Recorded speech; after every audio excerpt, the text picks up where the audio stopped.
Halo semua, di video ini gue akan kasih kalian tour dari home gym yang ada di rumah gue ya. Jadi gue akan kasih unjuk alat-alat apa saja yang gue punya dan gue akan merekomendasi kalian alat-alat yang paling esensial beserta fungsinya untuk membuat atau memulai home gym ya. Nah, jadi di sini gue akan kasih rekomendasi dari alat paling esensial atau paling penting yang harus kalian punya di awal-awal ketika kalian ingin workout di rumah ya. Oke, here we go. Alat pertama yang paling esensial yang harus kalian beli ketika kalian ingin gym atau workout di rumah adalah adjustable dumbbell. Jadi adjustable dumbbell ini merupakan dumbbell yang bebannya bisa diubah-ubah. Jadi tinggal diputar seperti ini bebannya berubah. Jadi ini multifungsi, satu dumbbell bebannya bisa dari 5 kilo sampai dengan 25 kilo ya. Jadi alat ini sangat efisien, kalian gak usah beli dumbbell banyak-banyak, cukup satu dumbbell ini aja dan bebannya bisa diubah-ubah. Seperti ini cuma 5 kilo ya, bisa dilihat tuh. Tapi sekarang saya putar dikit, itu bisa jadi 17,5 kilo nih ya. Nah, jadi kalau ada satu alat yang harus kalian beli adalah adjustable dumbbell. Ingat, beli adjustable dumbbell itu lebih efektif efisien dibandingkan beli dumbbell satu-satu seperti gambar di atas ya. Nah, dengan adjustable dumbbell tentunya kita bisa ngelakuin banyak banget workout. Tadi gue bisa latihan bicep, bisa latihan shoulder press seperti di video ini. Kemudian bisa latihan back dan bisa latihan seluruh body part ya. Jadi kalau budget kalian terbatas dan kalian tanya gue, alat apa sih yang sebenarnya paling efisien, paling efektif, dan paling budget friendly untuk dibeli untuk home gym atau workout di rumah? Jawabannya adalah adjustable dumbbell ya. Kisaran rata-rata adjustable dumbbell ini mungkin sekitar 4 sampai dengan 6 juta tergantung dari brandnya ya. Nah, ini contoh lain pakai adjustable dumbbell melatih otot kaki. Jadi di sini gue mau contohin dan nunjukin bahwa dengan satu adjustable dumbbell, latihan yang dilakuin itu bisa ribuan dan tak terhingga ya. Nah, sekarang gue contohin latihan lain lagi untuk otot kaki atau otot paha, yaitu ngelakuin lunges. Dan ingat, kelebihan dari adjustable dumbbell ini adalah ketika bebannya udah mulai ringan, udah mulai enteng, kalian bisa langsung beratin bebannya. Dan juga kebalikannya, kalau bebannya terlalu berat, kalian bisa entengin tinggal diputer ya. Oke, itu alat pertama. Alat kedua yang bisa kalian beli dan gue rekomendasiin kalau kalian udah punya adjustable dumbbellnya adalah bench seperti ini ya. Jadi bench itu atau bangkunya itu bisa dinaik turunin seperti ini. Jadi kalau dinaik turunin ini bisa menambah variasi dari gerakannya ya. Nah, ini misalnya gue ngelakuin shoulder press di posisi duduk ya. Jadi dengan adanya bench kita bisa lebih memvariasikan exercise-nya, nggak cuma yang berdiri ya. Nah, ini shoulder press atau contoh lainnya nih. Ini gue ngelakuin side raise di posisi duduk. Jadi menambah variasi dan angle dari gerakannya supaya bisa lebih efektif untuk hypertrophy. Nah, kemudian seperti yang tadi gue bilang, kalau bisa beli bench-nya itu yang bisa dinaik turunin. Biar kalau dinaikin kayak tadi bisa buat shoulder, dan kalau diturunin seperti ini bisa buat bench ya. Di video ini gue cuma pakai satu adjustable dumbbell biar nyontohinnya gampang. Tapi biasanya adjustable dumbbell ini datang pakai paketan ya, jadi langsung sepasang. Oke. Nah, berikut gue contohin variasi gerakan lain, yaitu di sini gue ngelakuin bicep curl di posisi duduk. Bedanya apa berdiri dengan duduk? Bedanya adalah ketika duduk kita nggak bisa nge-cheat dan lebih mengisolasi otot-otot yang dilatih ya. Kalau berdiri kita lebih bisa maksa dan nge-cheat dengan menggunakan momentum. Oke, itu bedanya. Alat ketiga yang gue rekomen kalau kalian udah punya adjustable dumbbell dan bench adalah kettlebell. Nah, kettlebell ini fungsinya bisa mirip-mirip kayak dumbbell. Jadi kalian bisa ngelakuin shoulder press pakai kettlebell atau bisa melakukan semua gerakan yang pakai dumbbell dengan kettlebell ya. Ini gue ngelakuin bicep curl dengan kettlebell dan gue juga bisa ngelakuin row dengan kettlebell. Nah, bedanya apa dengan dumbbell? Kalau kettlebell itu bisa lebih digunakan untuk gerakan-gerakan yang memiliki momentum. Nah, seperti ini saya melakukan kettlebell swing ya. Dan ini melakukan kettlebell snatch. Jadi memang mesti belajar tekniknya dulu ketika mau pakai kettlebell. Tapi ketika Anda udah belajar tekniknya, pakai kettlebell itu lebih bisa melatih endurance dan cardio. Kalau dumbbell itu lebih buat membangun otot. Kalau kettlebell itu juga bisa membangun otot, tapi lebih efektif digunakan untuk conditioning, untuk membangun performa, membangun stamina, dan membangun daya tahan otot ya. Nah, di sini gue contohin adalah kettlebell clean and press ya. Salah satu variasi dengan menggunakan kettlebell yang nggak bisa dipakai dumbbell ya.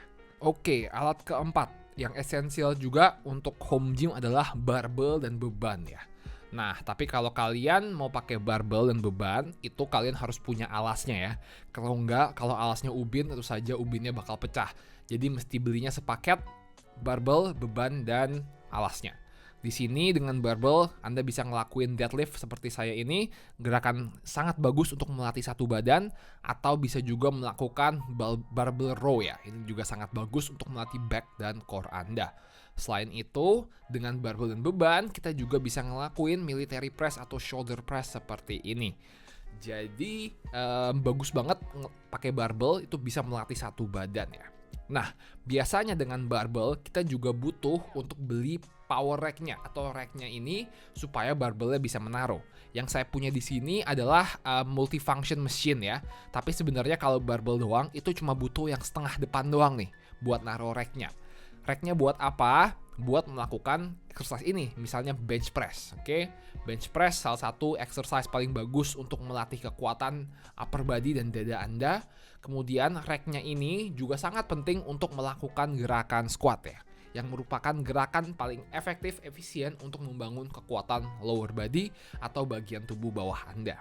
Nah, makanya kalau beli barbel mungkin sekalian sepaket sama power rack-nya supaya bisa ngelakuin gerakan bench, squat, dan lain-lain. Sebelum nonton video ini lebih lanjut, gue mau thank you dulu kepada sponsor dari video ini, Scarlett Whitening ya. Buat yang nggak tahu, Scarlett ini bukan cuma produk body care doang loh. Mereka juga ada produk face care yang terdiri dari facial wash, krim, dan juga serumnya.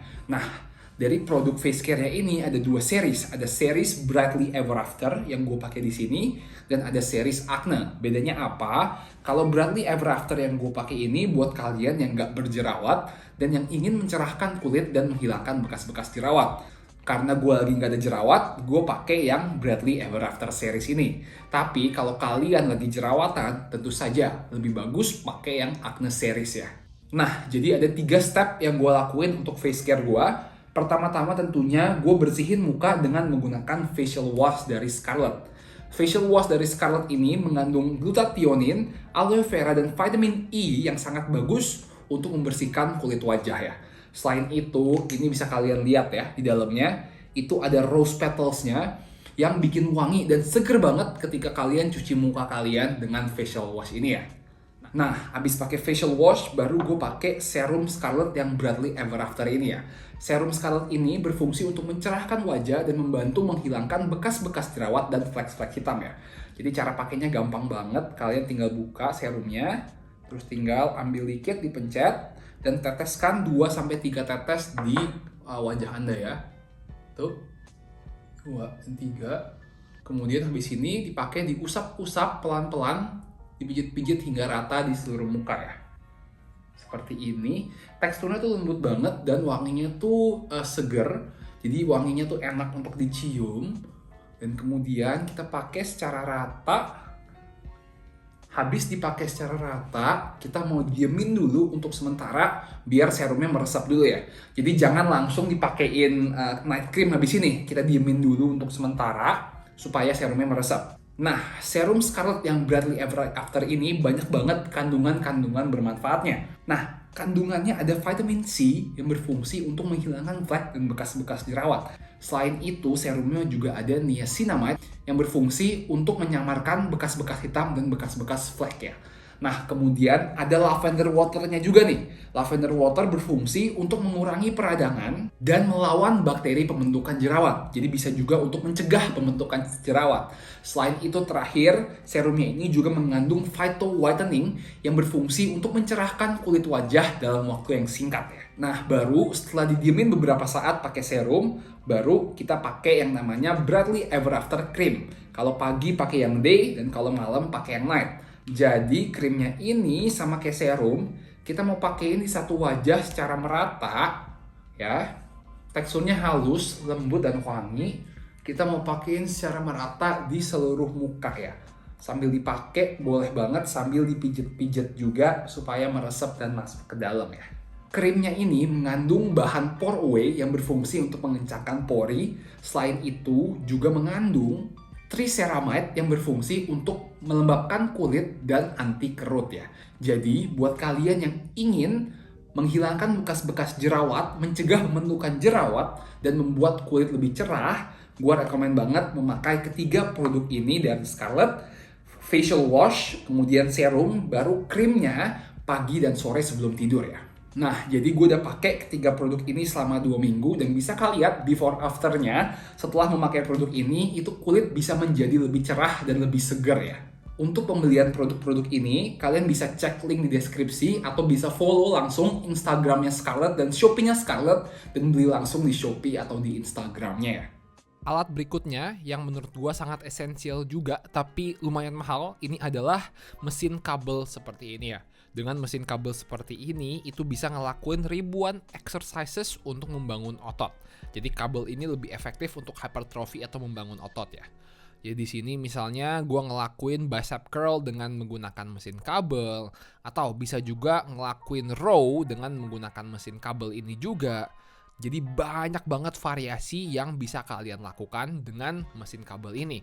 Tapi harganya tentu saja mesin kabel ini biasanya lebih mahal ya dibandingkan dengan yang lain-lain. Mesin kabel seperti gua ini kan multifunction, ini bisa sekitar 20 sampai dengan 40 juta ya. Nah, selain itu, mesin kabel ini juga bisa dinaik turunin. Jadi tergantung dari exercise yang mau Anda lakuin, Anda bisa ganti angle-angle-nya dan bisa lebih memvariasikan exercise-nya ya. Ini penting banget bagi kalian yang ingin membangun otot dan ingin dengan tujuan binaraga ya. Poin plus dari mesin kabel ini juga adalah pegangannya bisa Anda ganti-ganti. Bisa yang setengah panjang, bisa yang panjang banget lurus seperti ini, bisa yang rada meliuk-meliuk, bisa yang seperti ini sesuai dengan exercise-nya ya. Alat terakhir yang ada di home gym gue dan gue rekomendasikan adalah foam roller. Foam roller ini merupakan alat yang sangat penting untuk stretching dan untuk ngelemesin otot sehabis latihan ya. Jadi kalau kalian latihan di gymnya intens, gue sangat rekomen banget untuk stretching dan ngelemesin otot kalian dengan menggunakan foam roller. Jadi bagian yang sering pegel-pegel, tinggal ditekan pakai foam roller kayak self massage atau pijat diri sendiri ya. Di sini contohnya gue lagi ngelemesin otot punggung atas gue gara-gara gue pegel habis latihan upper body. Jadi foam roller ini bisa digunakan di seluruh bagian tubuh, dari punggung, leher, pinggang, paha, betis, dan semuanya ya. Kunci ketika memakai foam roller adalah Anda mau mencari tempat yang sakit, ketemu tempat yang sakit, kita mau rasain dulu, dan tahan sampai sakitnya berkurang. Paling ngelakuinnya sekitar 1 sampai dengan 3 menit di satu bagian tubuh ya. Nah, ini contoh lainnya misalnya nih, gua ngerol otot paha belakang dan otot betis ya. Sekian tour dari home gym gua ini, semoga kalian bisa mendapatkan gambaran dan terbantu alat apa aja sih yang kalian butuhkan untuk latihan di rumah dan memiliki home gym ya. Oke, take care and thank you guys for watching. Terima kasih buat kalian semua yang udah nonton video ini sampai habis. Kalau kalian merasa terbantu dan video ini bermanfaat, jangan lupa subscribe dan jangan lupa support channel ini dengan membeli merchandise dan alat-alat rehabilitasi di theindophysio.com. Oke, thank you guys.